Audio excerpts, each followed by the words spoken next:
Bonjour et bienvenue à tous et à toutes dans cet nouvel épisode dédié à l'architecture réseau. Mes chers amis, comme vous le connaissez depuis longtemps, nous parlons ici des protocoles réseau dans ce module. Et là, nous allons toujours voir d'autres protocoles réseau. On a déjà vu le TCP, on a déjà vu l'UDP, on a vu la différence entre le TCP et l'UDP. Maintenant, on va aborder d'autres protocoles aujourd'hui. On parlera des ARP, ICMP, on parlera des DHCP, DNS, HTTP, IMAP, SMTP, POP3 et ainsi de suite.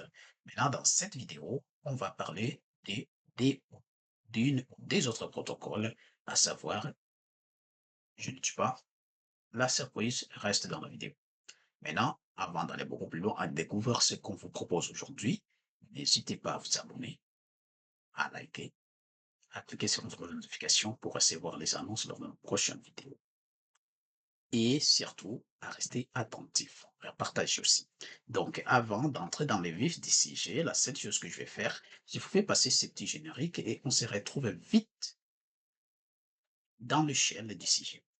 C'est parti.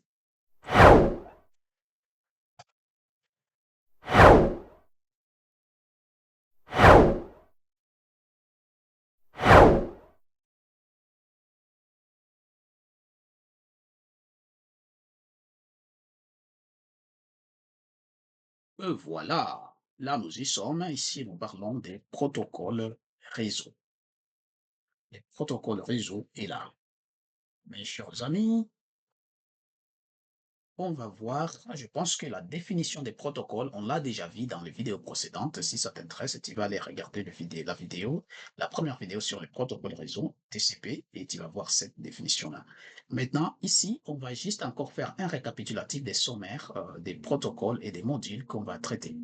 Il y a le protocole de couche réseau, c'est-à-dire et liaison des données. Il y a ARP et il y a ICMP. Ça, on va en parler. Il y a les applications des couches de noms et d'adressage qui sont le DNS et le HCP, ça on va en parler aussi, les applications des messageries, et là on va voir aussi, ce sont des services aussi et des protocoles en même temps, les SMTP, le IMAP et le POP3 et bien d'autres. On va ensuite voir le couche de transport, ça on l'a déjà vu déjà pour le couche transport. On a déjà vu le TCP et le UDP et leurs différences. Ça, on touche plus, c'est déjà fini. Il y a application web et le fichier. On verra aussi les HTTP, les HTTPS, le FTP et le SFTP. Il y a aussi les applications d'administration et d'accès. On verra le SSH, le Telnet, le SNMP, le MTP, le LDAP et la RDP. On va voir beaucoup de protocoles comme ça. Et dans cette vidéo, pour ne pas perdre beaucoup de temps, on parlera ici des situations où se situent ces protocoles. On va voir dans les couches du modèle OSI, on voit que le protocole ARP se situe dans la couche de liaison des données. Le protocole ICMP se situe dans la couche 3, qui est ICMP pour le protocole IP, couche réseau. Il y a les couches de transport, qui est notre couche numéro 4, où on trouvera généralement euh, TCP et UDP, comme vous pouvez le voir. Et il y a la couche application où se concentre tout. HTTP, HTTPS, FTP, SFTP, SMTP, IMAP, POP, DNS, DCP, SSH, Telnet, SNP, ainsi de suite, ainsi de suite. Maintenant, sans perdre de temps, on verra ici le ARP en premier. On commence par le ARP. Ça s'appelle quoi? Address Resolution Protocol, ARP. Donc, protocole de résolution d'adresse. On dit que ce protocole il est situé sur notre couche D du modèle aussi. Donc, couche liaison de données. Donc, qu'est-ce qu'il fait lui? Il résout une adresse IP en adresse MAC. Il faut bien comprendre ça. ARP, c'est un protocole qui nous permet de résoudre une adresse IP en adresse MAC. Ça, c'est en couche D sur un réseau local. C'est-à-dire les appareils qui ont ce protocoles, on parle ici des routeurs, des commutateurs, des ordinateurs parfois aussi.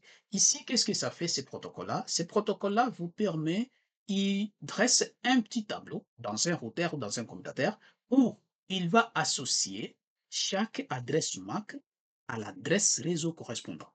Donc, ARP, c'est ces protocoles qui va nous permettre de traduire, c'est comme le DNS, comme il fait, le DNS, il traduit les noms des domaines en adresse IP et inversement. Mais le ARP, il fait presque la même chose, mais lui, il traduit plutôt les adresses MAC et les adresses IP. Ce n'est pas traduire, mais c'est plutôt mettre le lien. La machine, la carte réseau A pour adresse IP tel. Lui va mettre dans ce tableau ARP ces valeurs-là. Donc, c'est ces protocoles qui nous permettent de savoir quelle adresse MAC est associée à quelle adresse IP. Voilà les rôles de ces protocoles. Donc, le fonctionnement, ça c'est un mapping dynamique d'IP, temps vers MAC. Il est indispensable pour la communication Ethernet et IP. C'est très important pour la communication réseau. Pour que les commutateurs sachent sur quel port je dois envoyer le paquet au lieu de faire le broadcast ou la diffusion, il se sert des tableaux ARP où il va regarder c'est quoi cette adresse IP est associée, l'adresse IP de destination est associée à quelle adresse MAC.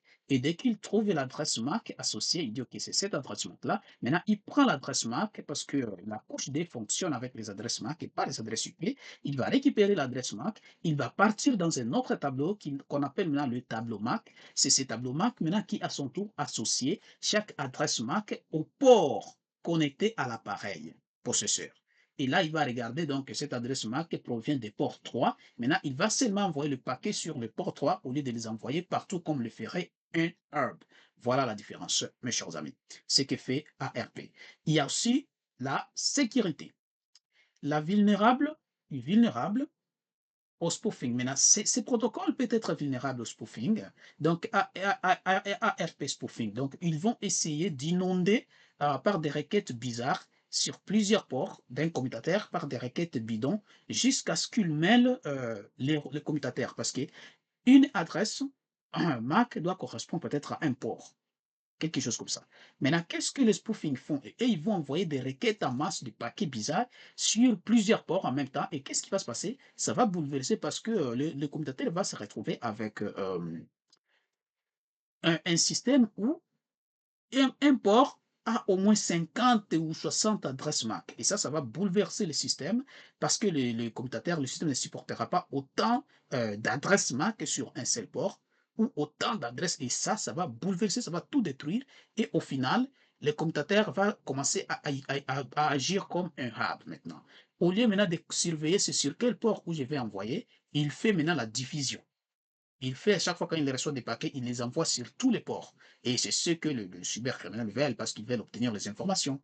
Voilà, il est vulnérable sur ces attaques-là. C'est pourquoi il faut utiliser aussi la commande défixer l'adresse MAC, les nombres d'adresses MAC ou d'appareils qui peuvent passer sur un port. C'est ce qu'on appelle,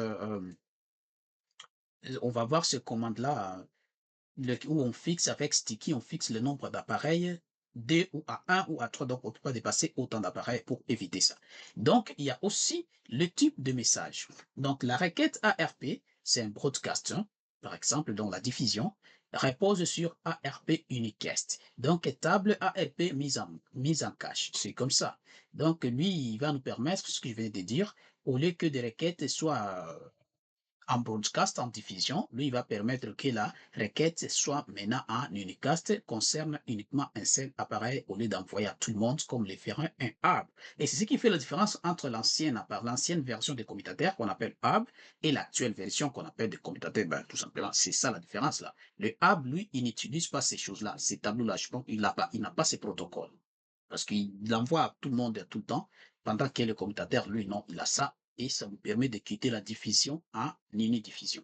Voilà, et ici, ensuite, on verra finalement les commandes utilisées pour voir le table ARP.